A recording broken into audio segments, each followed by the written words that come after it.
اسم منه دیان نیام جلوی چشایم دیان نیام می دختره. فروش تخم مرغ بیشتر از کیلویی 68,000 تومان گرون فروشیه. رئیس اتحادیه مرغ تخمگذار با بیان این مطلب گفته 2 سالی هست که تولید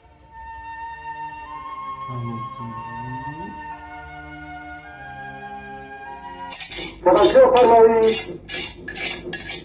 خونی‌تر شهر خونی آزاد شد.